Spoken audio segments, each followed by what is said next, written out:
Greetings, everyone. Thank you for joining us. Today, my guest is Josh Rodriguez. Josh is a private wealth advisor at Goldman Sachs, a major in the Army Reserve with extensive active duty experience directing combat operations overseas, and a Foster MBA graduate. Welcome, Josh. Thanks, Frank. It's great to be here. Josh, given your military experience, I want to start with a general question about leading in a time of crisis. And then I want to follow up with some questions about the recent withdrawal of US troops from Afghanistan and the role that you played in getting your interpreter out of the country in the midst of the chaos at that time. When in a crisis situation, what are the 2 or 3 fundamental principles you utilize when making decisions? There's actually two or three things that I would talk to my soldiers about quite often. If we were to bucket them into 3 things, the first is everyone is scared in times of crisis or during a firefight when bullets are flying. You know, it's unrealistic to believe that even the most experienced combat vets are going to be numb to what's happening all around them. Something I used to tell them was the biggest difference rather between fight or flight is what direction you run. So that's the first one. The second is if everything is going according to plan, I'm probably seconds away from being ambushed. And that one was learned through experience. And then the third one would be also learned through experience. Am I prepared to live with the consequences of my actions or inaction? First one went into the role kind of understanding about, you know, this is going to happen and it's going to be scary, but the second 2 were definitely just experiential. Yeah, I think they're great fundamental principles. One is it just recognizes that when you're in a crisis situation, most people, even those you may perceive to be extremely brave, are probably a little anxious and scared. They should be expecting a surprise, and they should be living and making decisions true to their values. In case things don't go well, they can say, I did the best and I adhered to my values in that situation. So wonderful to hear that. Can you give us an example from your military experience where you implemented those principles, and how did things turn out? Yeah, I mean, like I had mentioned, first one was kind of something I went in with. The second 2 were more of the hands-on type. You know, I think that that third one is deeper than someone taking on a leadership role. And you need to sit with it before assuming real responsibility, you know, living with the consequences of your actions. You owe it to the people that you serve to be prepared to answer that question. And if your decisions impact others, they should be aware that you have that kind of power. For my part, all 3 played out on May 3rd, 2009 specifically. In that one situation, I had 8 soldiers and a handful of Afghan Army soldiers with me on a mountaintop in Kunar province, which is far northeastern area of Afghanistan. We had a force of 80 to 100 enemy fighters that had committed themselves to overrunning our position on this mountaintop. They had done so successfully to my friends 2 days prior. And we're now trying their luck with us. Acknowledging number 1 allows you to get past the fact that the situation is going to be scary. Mm-hmm. You know, watching someone lay concertina wire or themselves across that so that somebody behind them can get inside is going to be scary. And so once you get past that, you know, move on. And otherwise we don't come out of this. Number 2, you know, that kicked in when we had defeated the initial wave of enemy trying to infiltrate our perimeter. And it felt like maybe we were winning the battle, right? Everything's going according to plan. And I remember jumping on the radio with the close air support. These are some of the fast movers, the jets, F-16s, things like that were in the air.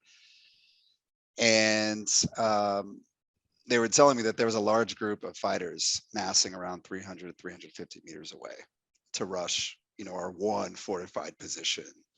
And that's when number 3 kicked in, when he asked me to make a call on dropping like munitions to save us. And this is within a range that the books don't let you do. If you were to go and ask this question in the manuals, they would say, absolutely not. You're too close to this 2,000-pound bomb impact. Um, that's not authorized. But when it's you on the ground and you have this decision in front of you, and you're literally giving them your initials, because it will go in the logs depending on the outcome. Mhm. You need to be prepared to live with the consequences either way. Thankfully, in that situation, it was the right call, and you know, all of our soldiers walked away, as well as the Afghans that we were looking to protect. That's great to hear. Can you give us a sense for the timing? So what you just described, did that take place in a short period of time, over a day? Yeah, that was the height of that battle itself was about 45 minutes long. Wow. So you know, we were brand new to this observation post. Um, Spent about 12 hours just trying to build some standoff, and because there was like a lot of vegetation, and building some sort of protection for ourselves. It was really just a sandbag wall about 3 feet high, and then one strand of concertina wire 8 meters from that wall. So the closest enemy had gotten about 24 feet from our nearest soldier on multiple occasions from multiple directions. Um, and you know, the only reason we found out, because it was the dead of night, was a trip flare went off. Mm. We're like, that's probably not a goat. Especially, you know, half a second later when it seemed like there were bullets everywhere coming inside. We had to press ourselves against the sandbag wall just to not be in the middle of this observation post. So 45 minutes of that, and with ebbs and flows throughout the process, culminating probably around the 30-minute mark, Wow. as far as, or rather, you know, hitting the top of that apex there before it started calming down again. So 45 minutes of a very intense time period in the dark. Had you thought in advance about how you might approach a situation like that? It doesn't seem like a time where you should be thinking through this. You better be reacting at that point. Can That's you right. comment on that? Yeah. So in that particular situation, we came into the environment understanding that this was not a safe situation. There was very little There's really no protection. A single strand of concertina wire at the time. Actually, by the end of the night, we had added 3 more. There wasn't a lot of trip flares. We added more trip flares. We added more sandbags. We talked about what would be the escape and evasion plan. At what point do we say this is not worth keeping to save the lives of the people that are on this observation post? Because 2 days prior, it didn't work out. And you know, we could see that about 2 kilometers away from one mountaintop to the next. And so you know, we had these things in place, these critical decision points that were identified ahead of time, prepared for the worst case scenario, and the worst case scenario ended up playing out. Yeah. We did not anticipate that it actually would, but you know, we planned for it. Yep. And as the enemy fighters were massing on that fortified position, that was the signal. If that position looked like it was going to not make it, the whole observation post crumbles. And so at that point, we were going to coordinate with the folks on the ground to just shooting over our heads as we exfilled down the mountain. Wow. Thankfully, we didn't have to go that far, but Yeah. we got close. It sounds like a very intense experience. Have you found the 3 principles that you talked about just as applicable to your corporate career? Absolutely. I think that the consequences of your decisions are going to be meaningful at a certain point, and it's all relative, right? You know, I talk about that situation and a couple of others with my colleagues, and sometimes the response is, "Oh, well, there's nothing here that's going to compare to that." Well, it's all relative, right? Because somebody has real stress, no matter what environment they're in. And so in Afghanistan, that the threshold has just been shifted far to the right. But that band that you're operating in and you're used to, the lower end and the higher end, I mean, that feels the same. And so if you're just moving the band over here or wherever it is in the corporate world, and you're on that upper end of that band, you're still going to feel stressed. So I think these principles are helpful. Everybody, when you come into a situation that is uh, the equivalent of kinetic in the corporate world, lots of decisions, lots of big things happening, trying to work towards an initial public offering. I mean, there's going to be a lot of stress, and so if you just accept that going into the process, then I think you'll have a level head about yourself. To account for number two, if everything is going according to plan, what am I missing here? There's got to be something. And so do I have the right elements in place to help me make calculated and advised decisions? And then number three, am I prepared to live with these consequences in the highest of stakes, either way? Yeah. What you're describing, Josh, reminds me of my athletic days where you really grow through stress, right? It's through those stressful situations and stressing your body physically that you grow and become better tomorrow than you are today. And that's what I'm taking from what you're describing. I'd like to now transition to the recent withdrawal of US troops from Afghanistan and how you got involved in helping your interpreter, Iqbal, get out of the country. Can you start by telling us about the important role interpreters played during your deployment to Afghanistan? Absolutely. And before I even answer that question, I just want to say thank you for asking it, because it's really important. It's something that I hope a lot of people focus on, so that hopefully we can get these folks out, or do the right thing here. The importance of these folks. I mean, if you think about it, let's look at Iqbal's personal situation. I met him in 2008. I was 23 years old. Yep. He was unknown age. And I asked him, how old are you? Because you're pretty young.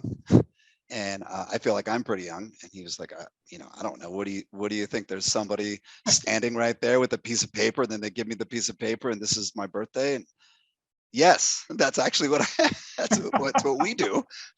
And he was like, well, that didn't happen for us. And I said, I mean, you look like you're around 19. And he said, I think I'm closer to 16. And I said, well, I think we need to keep you on the fob to work here. So let's just go with 19. And we made up a date right there. We made up his birthday. And so, I call out that story because his entire adult life and some of his childhood was spent helping us American soldiers, and not even the country of Afghanistan. It was in hopes of helping the country of Afghanistan, but he was serving the U.S. Army in combat for this entire time, 13, 14 years. Well, thankfully, you were able to help get him out of Afghanistan. Will you walk us through how things unfolded and the critical decision points in that process? Yes. So someday Iqbal will have his movie, and we'll all go watch it together. I told him I just want a good seat at the premiere. But Iqbal, he served all the commanders that were in that area of Afghanistan until there were no more commanders to serve. At which point the Taliban raided his home and injured 8 family members. He was subsequently banished from his village, and became homeless. He created a company to help U.S. Contracts on different forward operating bases, FOBs, and then when he ran out of those, because we continued to pull out, he said, well, I'm gonna help. I still want to be helpful. I can't do it with Americans apparently, like right now. So I'm gonna go and join NDS, the NDS group. NDS is basically, they have 5 different groups. They're all commando units.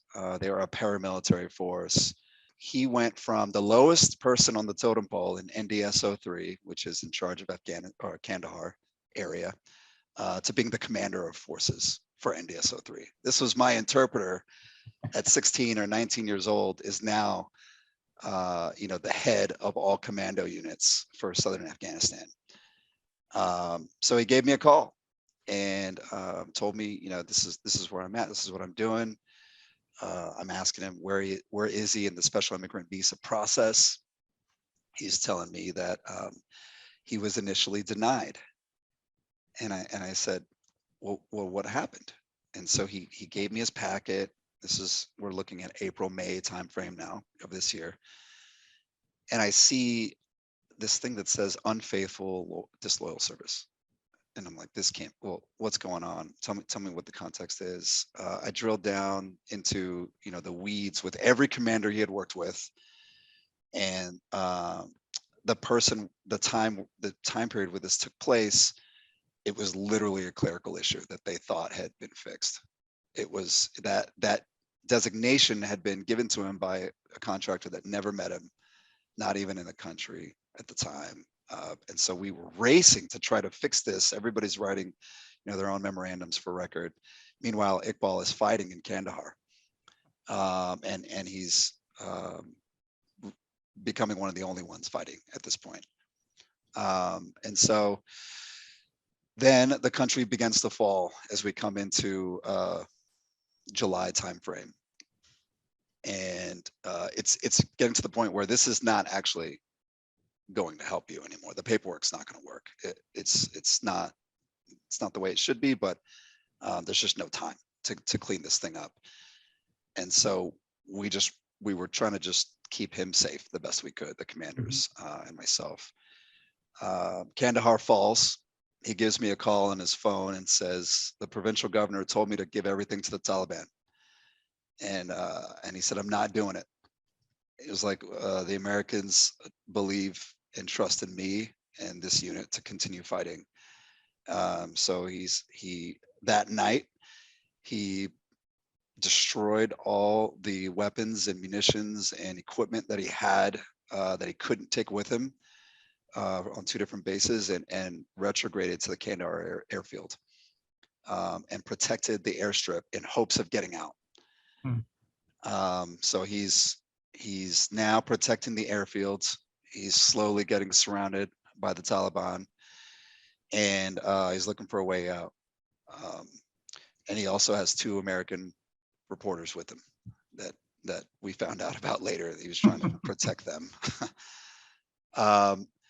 And so this is the situation. They negotiate a temporary ceasefire, and they say, hey, look, I mean, these folks aren't going to quit on either end. So just get them out of your hair, Taliban, pretty much. So they got 6 C-130s. They just loaded them up. He lands in Kabul, realizes that there's still about 300 people still in Kandahar, including the 2 American journalists who did not get on the plane. So he forces the pilot to go back and gets on the plane with him. And it's just him and the pilot with 1 C-130. They go back to Kandahar. He puts the 2 American journalists on the plane, fills it up with about 150 folks or so, however many he can get, and stays behind in Kandahar. At this point, his soldiers and commandos think he is some either insanely brave or insanely dumb because he was there in safety and yet he's come back. So he calls me, tells me the situation. It's gotten very dire, and I started taking down his information so that I can help his family someday. And I tell him, don't give up. See whatever you can do. If we can't get you the plane, see what your guys can do that are there. And he actually called his folks in Kabul. They found a C-130 that was about to flee the country with about 5 or 6 Afghan ministers, kicked them off the plane, and took it down to Kandahar last minute. And then we were able to, the Americans, not me, but were able to get a gunship overhead to make sure that nothing nefarious would happen from Taliban. They would let him leave. And at the end of the day, when the smoke cleared, Iqbal saved about 1,000 commandos and 2 American journalists with only 1 person killed. Wow. And I'm glad he is safe. How is Iqbal and his family doing in the United States? Yep. So he's doing well. You know, he's always the leader, and called me and said, you know, we're standing in a bunch of lines, and people are getting restless. So I'm going to try to get the Americans to just put a tent out in the parking lot, put some pillows down, give us some milk chai, and we'll get a shura going. And maybe if we can organize this thing, then we can facilitate this process as best we can instead of just, you know, us standing in lines. And I was like, man, you never stop. You know, he's just always trying to help. And you know, so he's doing well. He's very grateful to be here. Um, he still wants to help, and so we're looking at different organizations that he can join, so that he can be an advocate on this side and hopefully help continue the process with folks that have not made it out of that country yet. Well, I hope to have the honor of meeting him someday. You will. That's great. Josh, last question. As you reflect on your experiences at the Foster School of Business, what sticks out most to you and why? The thing that sticks out to me the most, the learning that took place, because I had a ton to learn, was really fostered by one, the faculty, but the environment that was set up so that my peer group could teach me. And so if I was lagging in a certain area or something wasn't clicking, certainly there were plenty of opportunities, and I took advantage of those to go and talk with the professor direct. But I found that if I wasn't picking something up, one of my peers was, and the environment that is very much emphasized at Foster is this one of collaboration that is, it just can't be fully expressed on the website, you know, and that was critical in my personal learning. I'm very grateful for it. Yeah, it's such an important part of the educational process and something we take great pride in and spend a lot of time thinking about here at the Foster School. Josh, I want to thank you for spending time with me today. Wonderful to see you. Be safe. Thank you.